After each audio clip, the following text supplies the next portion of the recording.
Ma femme, un soir où elle avait visiblement trop bu, a ri avec ses collègues en plaisantant sur le fait qu'elle s'était servie de moi pour apparaître sur l'acte de propriété de la maison. Alors, j'ai décidé de révéler son plan, et ce qui s'en est suivi a choqué tout le monde. J'ai 36 ans et je suis à la tête de ma propre entreprise de plomberie dans le Midwest, une région ouvrière des États-Unis connue pour ses petites villes industrielles. Ce n'est pas un métier qui m'ouvre les portes des cocktails huppés, mais c'est un travail honnête qui paie les factures et même davantage. J'ai commencé avec absolument rien, seulement une camionnette d'occasion et les outils que mon père m'avait laissés à sa mort, victime d'une crise cardiaque, j'avais alors 25 ans. Mon enfance n'était pas misérable, mais nous n'étions pas riches non plus. Mon père a travaillé dans une usine pendant 35 ans, ma mère faisait le ménage chez des familles aisées.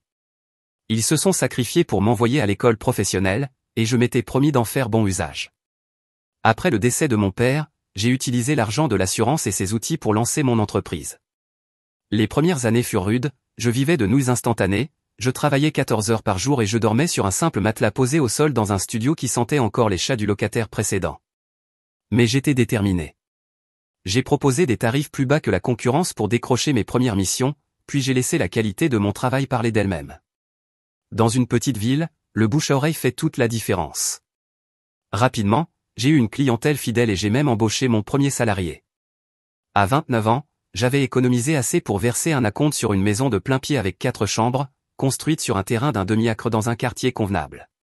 Rien de luxueux, des plafonds texturés vieillots, une cuisine dépassée, des tapis usés, mais c'était ma maison. Je passais mes soirées et mes week-ends à la rénover moi-même. J'ai installé de nouveaux équipements de salle de bain, et évidemment, je suis plombier. J'ai changé les plans de travail de la cuisine, arraché la moquette pour poser du parquet dans les pièces principales. Sur le plan financier, j'étais solide. J'avais environ 142 000 $ sur le compte de mon entreprise, et 55 000 $ d'épargne personnelle. Je conduisais un pick-up Ford F-150 de l'année 2015, entièrement payé. Aucune dette, sauf le prêt immobilier. Je suis du genre à utiliser encore un registre papier en plus de QuickBooks, parce que c'est ainsi que mon père m'a appris à gérer mes finances, et cela me maintient rigoureux. Chaque centime entrant, chaque centime sortant. À l'ancienne, peut-être, mais terriblement efficace. Côté sentimental, ma vie n'avait rien de remarquable. J'ai connu quelques relations qui se sont éteintes, surtout parce que je passais 70 heures par semaine à bâtir mon entreprise. Certaines femmes trouvaient que j'étais trop centré sur mon travail, ou pas assez spontané. Une critique sans doute justifiée. Je n'ai jamais été du genre à faire le show en société. Puis, j'ai rencontré Amber chez mon ami Dave, il y a 3 ans. C'était une amie de sa femme, venue passer le week-end en ville. Elle travaillait comme chargée de compte dans une agence de marketing digital située en centre-ville, gagnant environ 85 000 $ plus prime, selon ses dires. Elle portait des vêtements de créateur, avait toujours un maquillage impeccable, les cheveux soignés, les ongles parfaits. Je la trouvais largement au-dessus de ma catégorie, du moins en apparence. Elle partageait un appartement de luxe avec son amie Tiffany, en centre-ville, payant 2100 $ par mois pour sa part, toujours d'après ce qu'elle m'avait dit. Je me souviens encore de notre première conversation. Elle semblait sincèrement intéressée par mon entreprise, posait des questions pertinentes sur la stratégie de croissance et le positionnement sur le marché. Elle utilisait tous ces termes de marketing sophistiqués qui donnaient à mon modeste business de plomberie l'allure d'une multinationale. Pour un gars comme moi, à qui on répond généralement « Ah, c'est bien », quand je parle de mon métier, voir une femme aussi belle réellement investie, c'était grisant. On a échangé nos numéros, et à ma grande surprise, elle m'a envoyé un message dès le lendemain. Notre premier rendez-vous a eu lieu dans un restaurant local qui prenait le circuit court, ce qui m'a coûté 200 $. Mais la voir parler de ses ambitions professionnelles, avec autant d'enthousiasme, en valait chaque centime. Elle était ambitieuse, drôle, et semblait vraiment apprécier que je sois mon propre patron. 2 mois plus tard, elle m'a expliqué que le copain de Tiffany allait emménager, et que la colocation devenait tendue. À 3, c'était compliqué. Je lui ai proposé de rester temporairement chez moi, le temps qu'elle s'organise. Une semaine après, elle s'était installée définitivement. « Je te paierai un loyer », m'avait-elle dit en déchargeant le 3e SUV rempli de ses affaires. On s'était mis d'accord sur 800 $ par mois, ce qui était dérisoire pour une maison de 4 chambres, mais je m'en fichais, j'étais amoureux. Pour moi, c'était une étape logique dans notre relation.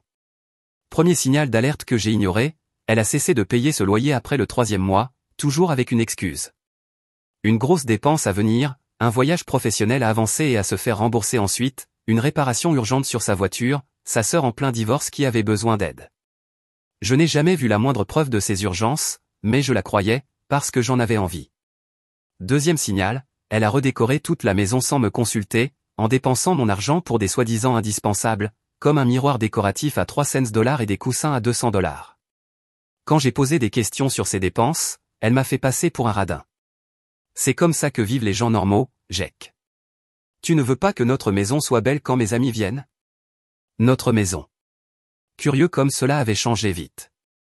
Troisième signal, les petites remarques acides. Tu sais, mon ex Julien m'a emmené aux îles Caïmans pour mon anniversaire.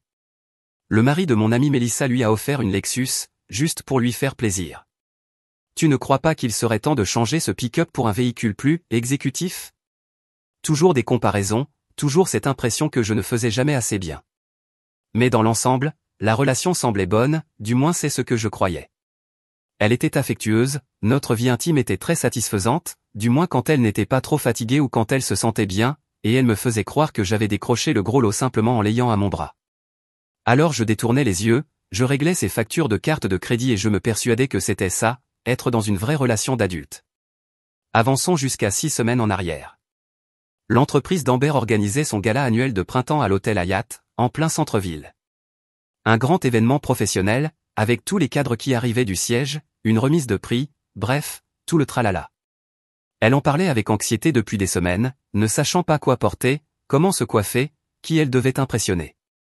Elle avait dépensé 600 $ pour une nouvelle robe, avec ma carte bancaire évidemment, et encore 250 $ pour la coiffure et le maquillage. Je n'ai rien dit, c'était important pour sa carrière et je voulais la soutenir. La semaine avant l'événement, je lui avais demandé si les conjoints étaient invités aussi. Elle avait ri, bien sûr que non, ce n'est que du réseautage et des discussions boulot, tu t'ennuierais à mourir. Vers 22 h ce soir-là, elle m'a envoyé un message, elle se sentait fatiguée. Elle me demandait si je pouvais venir la chercher à minuit. J'étais justement en train de préparer un devis pour un gros chantier commercial, un potentiel contrat pour un nouveau centre médical, qui pouvait sécuriser mon activité pour toute l'année. Mais j'ai terminé rapidement et j'ai pris la route vers le centre-ville. Je suis arrivé à l'hôtel vers 23 h 45, et je lui ai envoyé un message pour lui dire que je l'attendais dans le hall. Elle m'a répondu qu'elle disait encore au revoir à quelques collègues, qu'elle descendrait dans 20 minutes. L'hôtel avait une architecture un peu étrange, avec la mezzanine de la salle de réception qui donnait directement sur le grand hall. J'ai trouvé un fauteuil en cuir avec vue sur les ascenseurs, et j'ai ouvert l'application ESPN sur mon téléphone. C'est là que j'ai entendu le rire si reconnaissable d'Amber, ce rire aigu qu'elle fait quand elle veut se faire remarquer. J'ai levé les yeux, je l'ai vue avec un groupe de 5 collègues, appuyés contre la rambarde de la mezzanine, regardant vers le bas. Ton plombier est déjà là, a lancé un type bien habillé, en costume bleu, assez fort pour que ça m'arrive aux oreilles.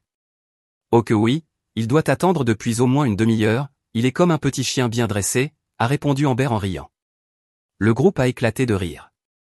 Tu comptes traire cette vache aller encore combien de temps, a demandé une blonde que je reconnaissais comme étant Kelly, une collègue d'Amber. Cette maison serait parfaite pour recevoir, si elle ne sentait pas autant le magasin de bricolage. Amber a reniflé de mépris, encore au moins un an, j'ai presque réussi à le convaincre de m'ajouter à l'acte de propriété, pour ma sécurité, après ça on verra. Nouveau rire général. Le type au costume bleu, j'ai appris plus tard qu'il s'appelait Chad, et évidemment, a passé un bras autour de sa taille, d'une manière qui n'avait rien d'amical. Il doit bien être utile à quelque chose non, pas au lit en tout cas, a dit Amber avec un sourire en coin. Mais il est tellement obsédé par moi, je pourrais littéralement coucher avec quelqu'un juste devant lui, qu'il s'excuserait de ne pas être assez homme pour me satisfaire. J'ai eu l'impression de recevoir un coup de poing dans l'estomac. 3 ans de relation, et c'est vraiment ce qu'elle pensait de moi. Le pire, ce n'était même pas le mépris, c'était de réaliser que j'avais vécu dans un mensonge total. La blonde a levé son verre, alors, à ces hommes avec de l'argent qui ne savent pas ce qu'ils valent.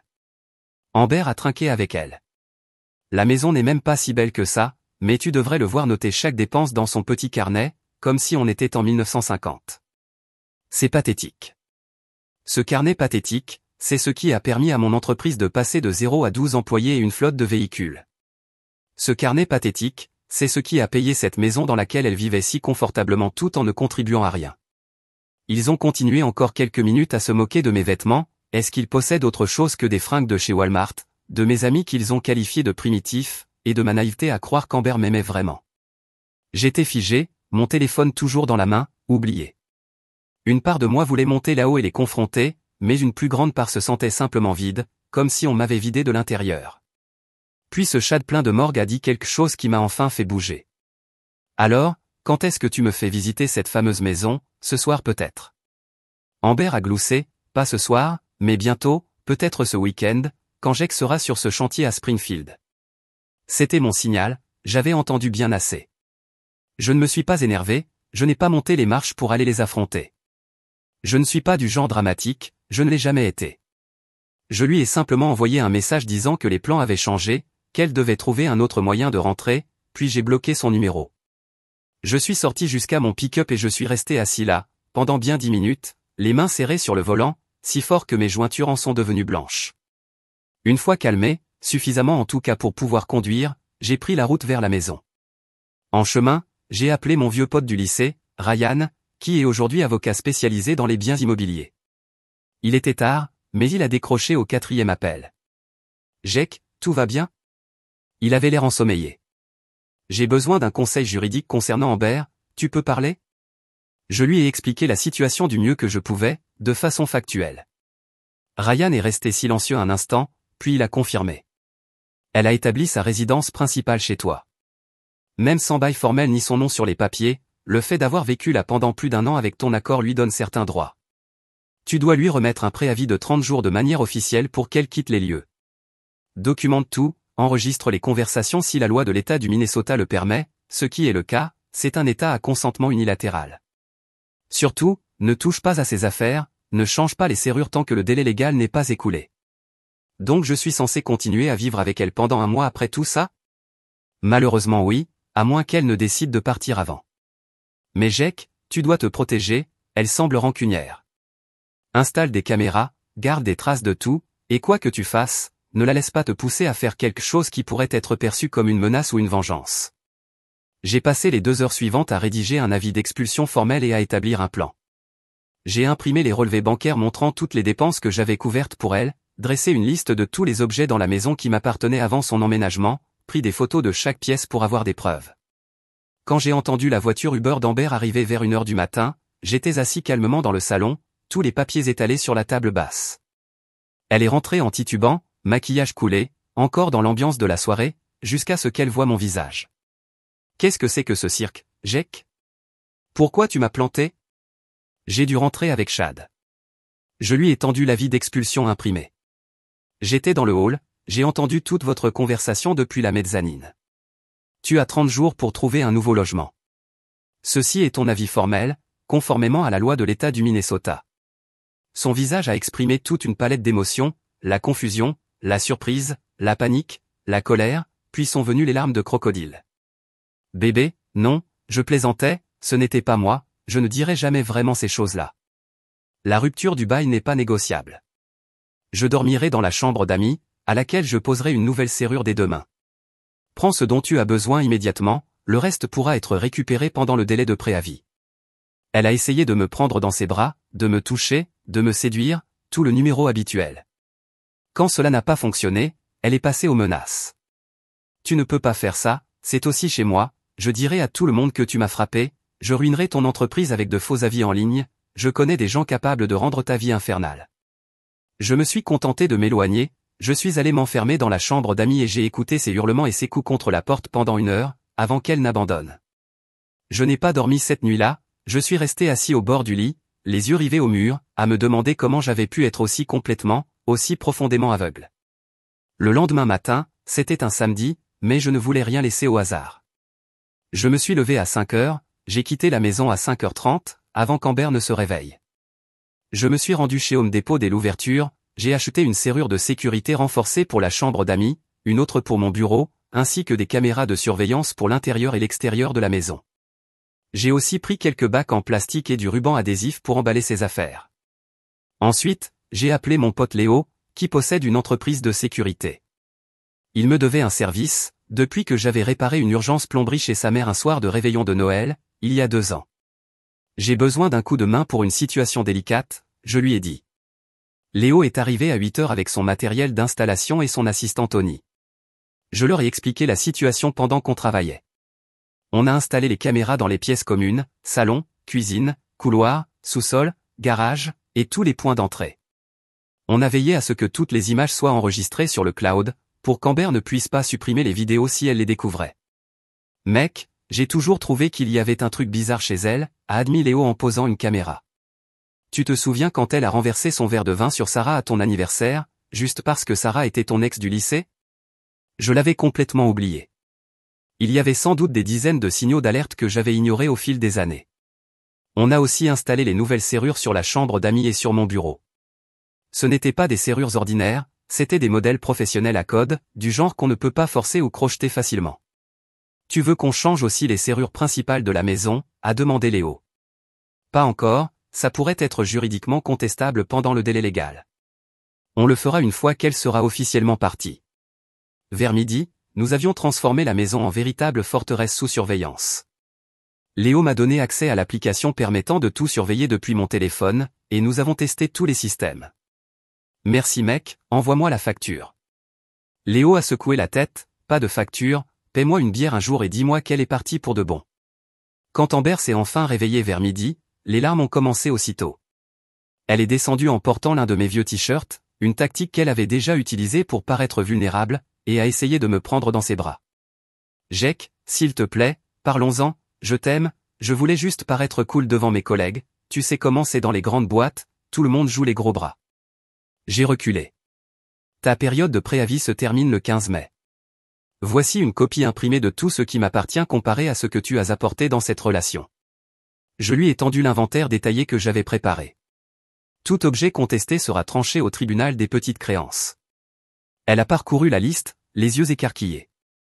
Tu listes les ustensiles de cuisine, tu es sérieux? Je les ai achetés avant que tu n'emménages, ils restent ici. Tu vas vraiment jeter 3 ans à la poubelle pour une remarque stupide? Ce n'était pas une remarque, c'était la vérité, ta vérité, et je suis enfin prêt à l'entendre. C'est laquelle a remarqué la caméra dans le coin du salon. Tu m'enregistres? C'est illégal, c'est une violation de la vie privée. C'est ma maison, et le Minnesota est un État à consentement unilatéral. Les caméras restent. Elle a alors fait le tour de la maison en claquant les portes, m'a insulté de tous les noms, a menacé d'appeler la police. Je l'ai encouragée à le faire, puisque je n'avais rien fait d'illégal. Elle a menacé d'appeler son frère avocat, que je savais être en réalité assistant juridique dans un autre État. Quand rien n'a marché, elle a fini par partir en disant qu'elle avait besoin de temps pour réfléchir. Dès qu'elle a quitté la maison, j'ai appelé mon ami serrurier Matt. J'ai besoin d'un service mec, tu peux venir changer la serrure de ma porte de garage, c'est un peu compliqué. Matt est venu dans l'heure, sans poser de questions. Il a changé la serrure extérieure du garage, et nous avons déplacé toutes ses affaires non essentielles dans le garage, vêtements, maquillage, chaussures, livres, objets déco, tout, sauf ce dont elle aurait besoin dans les jours suivants. Je lui ai envoyé un message, tes affaires sont dans le garage, le code est 5546. Tu peux venir les récupérer entre 17 et 21 heures en semaine, entre 10 heures et 18 heures les week-ends. Je ne serai pas présent pendant ces créneaux. Ensuite, j'ai installé une autre caméra dans le garage, pour m'assurer qu'elle ne vole rien ni ne détériore ce qui ne lui appartient pas. Ce soir-là, elle est revenue, les yeux gonflés, avec une nouvelle stratégie, celle de la petite amie en pleurs et le cœur brisé. Jake, je sais que j'ai merdé, mais s'il te plaît, ne gâche pas 3 ans pour une seule soirée idiote.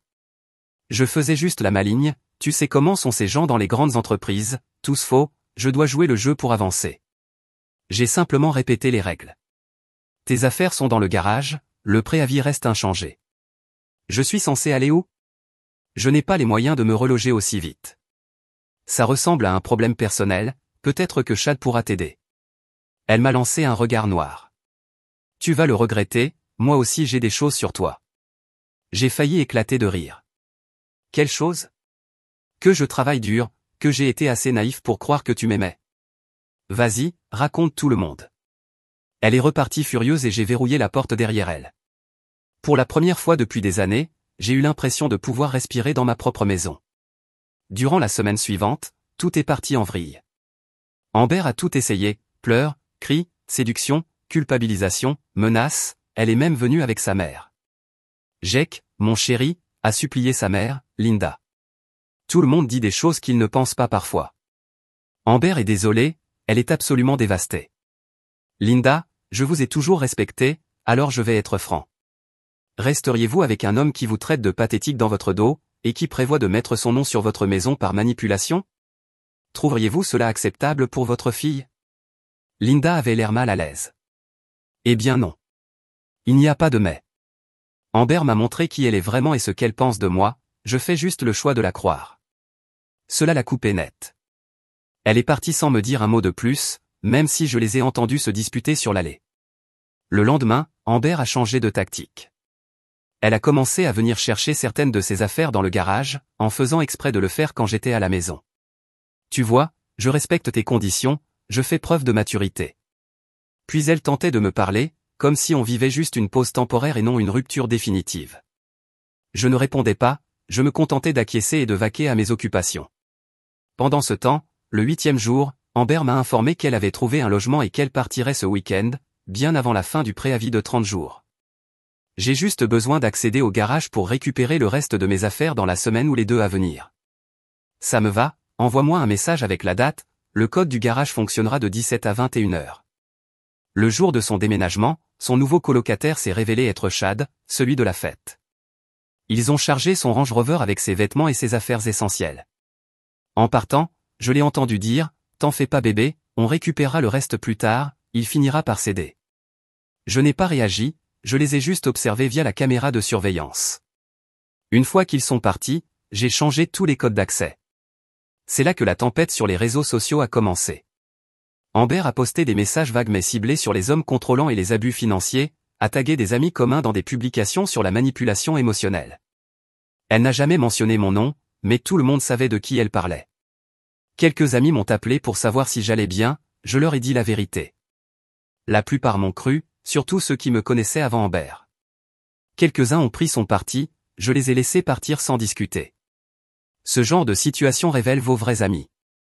Puis j'ai reçu un message de ma cousine Jenny, qui travaille dans la même entreprise qu'Amber, aux ressources humaines. Juste pour que tu saches, Amber dit à tout le monde que tu étais abusif financièrement et que tu contrôlais tout son argent. Apparemment, elle et Chad couchent ensemble depuis au moins 6 mois. C'est là que la vraie colère m'a envahi. 6 mois, alors qu'elle vivait chez moi, probablement dans mon lit. Mais je ne me suis pas emporté, je n'ai rien posté de rageux, je ne suis pas passé devant chez elle, je ne l'ai pas harcelée. Je me suis simplement concentré sur le fait de reconstruire ma vie et de protéger ce qui m'appartient. Dans les jours suivants, j'ai reçu d'autres messages d'amis communs, et même de ses collègues. Kelly, la blonde de la fête, m'a envoyé un message inattendu. Amber m'a fait virer en m'accusant de l'échec de son projet. J'ai des textos entre elle et Chad que tu devrais voir. J'ai rencontré Kelly dans un café du centre-ville. Elle était différente de la fête, moins maquillée, habillée plus simplement, clairement plus stressée. « Pourquoi tu m'aides ?» ai-je demandé, après qu'elle m'a tendu son téléphone contenant les échanges. Elle a soupiré, Amber et moi étions amis depuis des années, puis elle a commencé à voir Chad, qui était mon copain à l'époque. Quand je l'ai confrontée, elle m'a fait douter de moi, puis elle m'a fait virer en inventant des problèmes de performance.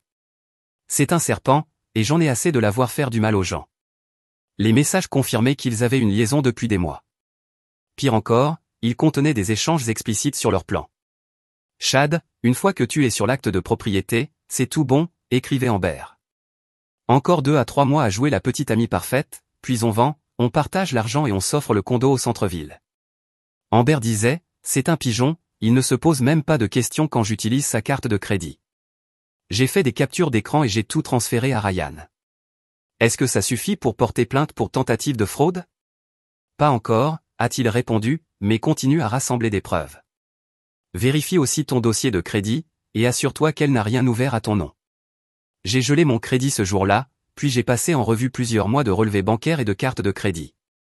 J'ai trouvé de nombreuses dépenses dont je ne me souvenais pas, des achats en ligne, des avances de trésorerie, même un week-end dans un spa, alors qu'elle était censée rendre visite à sa sœur. Puis est arrivé le coup de massue. Jenny, des ressources humaines, m'a appelé. Jake, il faut que tu saches quelque chose. Amber et Chad sont dans de beaux draps, ils ont utilisé la carte de l'entreprise pour payer des chambres d'hôtel et ont fait passer ça pour des rendez-vous clients. Un audit est prévu la semaine prochaine. Pourquoi tu me dis ça? Parce que je pense que tu devrais être prêt, s'ils sont assez désespérés, ils pourraient essayer de t'impliquer, toi ou ta maison. Et bien sûr, ce soir-là, Amber m'a envoyé un message pour récupérer des documents importants qu'elle prétendait avoir laissés dans la chambre. J'ai accepté qu'elle vienne samedi, mais je n'avais plus l'intention de rester passif. Il était temps de passer à l'action. J'ai passé les 3 jours suivants à rassembler toutes les preuves possibles, relevés de cartes de crédit montrant ses achats non autorisés, messages où elle me parlait d'urgence imaginaire, photos d'objets achetés avec mon argent et qu'elle avait emportés chez Chad. J'ai aussi découvert quelque chose d'inattendu en fouillant de vieux emails, un brouillon d'avenant à mon testament qu'elle avait rédigé, mais que je n'avais jamais signé, et qui lui aurait légué la maison si quelque chose m'arrivait. Je n'avais aucun souvenir d'avoir discuté de ça avec elle. Le document avait été créé pendant que je récupérais d'une opération mineure l'année dernière, sous traitement médicamenteux lourd. Cette découverte m'a glacé le sang. Jusqu'où aurait-elle été capable d'aller? Avec l'aide de Ryan et Jenny, j'ai élaboré un plan parfait. Quand Amber est venue chercher ses documents, j'avais préparé des papiers à lui faire signer, une déclaration légale affirmant qu'elle ne revendiquait aucun droit sur ma propriété, ainsi qu'une reconnaissance complète de toutes les sommes qu'elle m'avait empruntées au fil des années, pour un total de 28 456 $. J'avais aussi 2 témoins, Léo et sa compagne Maria, qui restaient dans la cuisine, hors de vue mais à portée d'oreille. Amber est arrivée, visiblement apprêtée pour une réconciliation. Coiffure impeccable, maquillage complet, robe moulante que je lui avais offerte pour son anniversaire. « Jake, dit-elle doucement en s'approchant, tu as bonne mine, tu m'as manqué. Les documents que tu voulais sont sur la table, ai-je répondu en désignant la salle à manger, avec quelques papiers à moi. Elle a froncé les sourcils mais m'a suivi. « Qu'est-ce que c'est » a-t-elle demandé en voyant les documents juridiques.